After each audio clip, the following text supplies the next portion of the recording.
루이스 벌코프는 왜 속죄교리를 복음의 심장부라고까지 불렀을까요?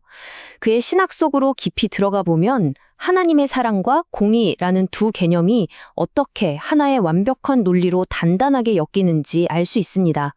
오늘 그 놀라운 구조를 한번 같이 파헤쳐 보시죠. 자, 바로 이 질문이 폴코프 신학의 핵심을 찌르는 거죠. 생각해보세요. 왜 전능하신 하나님이 그냥 내가 너희를 용서한다 이 한마디면 될 것을 굳이 아들의 그 끔찍하고 폭력적인 죽음을 요구하셨을까요? 이게 정말 우리가 궁금해해야 할 지점입니다. 벌코프의 논리는 이 6단계를 따라서 아주 체계적으로 세워집니다. 마치 튼튼한 성을 한 층 한 층 쌓아 올리는 것처럼요. 그럼 그 첫 번째 벽돌부터 한번 시작해 볼까요? 자, 첫 번째 파트, 복음의 심장입니다. 벌코프 신학의 가장 중심에 있는 그 개념이 뭔지 그 정의부터 확실하게 짚고 넘어가 보겠습니다. 이 모든 이야기의 출발점은 바로 이겁니다. 형벌 대속적 만족설. 이름이 좀 어렵게 들릴 수 있는데 사실 핵심은 딱 두 가지예요. 첫째, 이건 죄인을 대신한 형벌이었다는 거. 그리고 둘째, 그 형벌로 하나님의 공의가 만족되었다는 거. 이 두 가지 기둥을 꼭 기억하셔야 합니다. 앞으로 모든 이야기가 여기서부터 뻗어나가거든요. 좋습니다. 그럼 이 대속은 대체 어디서부터 시작된 걸까요? 벌코호프는 그 동기가 바로 하나님의 사랑과 공의, 이 둘이 완벽하게 하나가 되는 지점에서 나왔다고 설명합니다. 이 부분 정말 흥미롭지 않나요? 벌코프는 우리가 흔히 가질 수 있는 오해부터 딱 짚고 넘어가요. 뭐랄까, 막 화가 난 아버지를 마음씨 착한 아들이 말리는 그런 그림? 절대 아니라는 거죠. 아주 단호하게 말합니다. 그리스도의 십자가는 아버지의 뜻을 거스르는 게 아니라 오히려 그 계획의 정점에서 피어난 열매라는 거예요. 삼일째 하나님은 결코 분열되지 않고 하나의 뜻으로 움직였다는 겁니다. 그리고 이 문장을 보면 그 생각이 더 명확해집니다. 벌코프에게 사랑과 공의는 둘 중 하나를 고르는 문제가 아니에요. 생각해보세요. 구원을 가능하게 하는 그 엄청난 사랑과 그 구원이 그냥 아무렇게나가 아니라 의롭게 이루어져야 한다고 요구하는 공의. 이 두 가지가 모두 있어야만 속죄가 성립한다는 거죠. 둘 다 필수 조건인 셈입니다. 자, 이제 벌코프 신학에서 어쩌면 가장 중요하고 또 가장 독특한 부분으로 들어가 보겠습니다. 그건 바로 속죄가 우리를 위한 것이기 전에 먼저 하나님을 향한 행위였다는 주장입니다. 이게 무슨 말이냐면요. 속죄의 1차적인 목표가 우리 마음을 감동시키거나 변화시키는 게 아니라는 거예요. 그보다 먼저 죄인인 우리를 대하는 하나님의 법적인 관계 그 자체를 바꾸는 이미 일어난 사건이라는 거죠. 방향이 우리 쪽이 아니라 하나님 쪽을 향하고 있다는 것. 이게 정말 중요한 포인트입니다. 그럼 우리가 느끼는 감동이나 회개는 뭐죠? 이런 질문이 나올 수 있겠죠. 벌코프는 이걸 반사작용이라고 아주 재밌게 표현해요.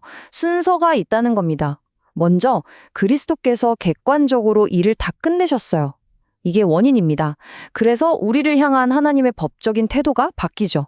그리고 그 결과로 그 사실을 깨달은 우리 마음이 비로소 변화한다는 겁니다. 그러니까 우리의 변화는 속죄의 원인이 아니라 그 결과라는 거죠. 순서가 아주 명확합니다. 좋습니다. 객관적 속죄라 말이 좀 어렵죠. 그럼 이런 주장을 뒷받침하는 성경적인 근거는 뭘까요? 벌코프는 성경에 나오는 4개의 핵심 단어에서 그 증거를 찾아냅니다. 여기서 정말 중요한 게 뭐냐면 이 4가지가 전부 다른 이야기가 아니라는 거예요. 희생, 화목, 화해, 구속. 이 4단어는 마치 하나의 커다란 다이아몬드의 각기 다른 면과 같아요. 어느 쪽에서 보던 결국 비추는 건 뭐죠? 바로 하나님을 향한 객관적인 속죄라는 단 하나의 사건이라는 겁니다. 그리고 그리스도께서 이 일을 이루신 방법에는 2가지 종류의 순종이 있었다고 봅니다. 하나는 율법이 하라고 하는 모든 것을 완벽하게 해내신 능동적 순종. 다른 하나는 율법이 내리는 벌을 대신 받으신 수동적 순종입니다. 그런데 이 2가지 순종은 절대 뗄래야 뗄 수가 없어요. 벌코프는 이걸 유기적 전체라고 표현하는데 왜 그럴까요? 생각해 보세요. 만약 그리스도의 삶에 조금이라도 흠이 있었다면, 즉 능동적 순종에 실패했다면 그분의 죽음이 과연 우리 죄를 대신할 자격이 있었을까요? 없었겠죠? 완벽한 삶을 사셨기 때문에 그 죽음이 비로소 완벽한 희생 제물이 될 수 있었던 겁니다. 원인과 결과처럼 아주 긴밀하게 연결되어 있는 거죠. 자, 이제 이번 이야기의 하이라이트입니다. 벌코프가 자신의 이론을 더 날카롭게 벼리기 위해서 다른 역사적인 이론들에 하나씩 반박하거든요. 어떻게 자신의 주장을 더 선명하게 만드는지 한번 같이 보시죠. 이 표를 한번 쭉 보세요. 어떤 패턴이 보이지 않나요? 예를 들어 속전설은 뜬금없이 마귀한테 뭘 지불했다고 하고, 만족설은 공의가 아니라 명예를 이야기해요. 그리고 도덕 가마설이나 통치설은 어떻습니까? 전부 하나님의 절대적인 공의를 뭔가 흐릿하게 만들거나 약화시킨다는 비판을 받죠.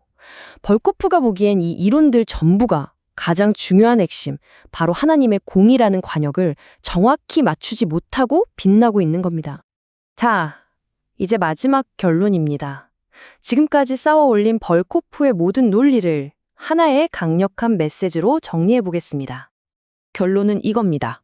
벌코프에게 속죄는 사랑과 공의가 서로 싸우는 그런 게 아니에요. 오히려 그 위대한 사랑이 그 엄격한 공의의 요구를 통해서 일하는 사건이라는 거죠. 그래서 벌코프는 오직 형벌대속 이론만이 하나님의 이 두 가지 중요한 성품을 충돌시키지 않고 완벽한 조화 속에서 설명해낼 수 있는 유일한 길이라고 결론 내립니다. 결국 이 모든 논의는 이 마지막 질문으로 귀결됩니다. 한번 생각해 보세요.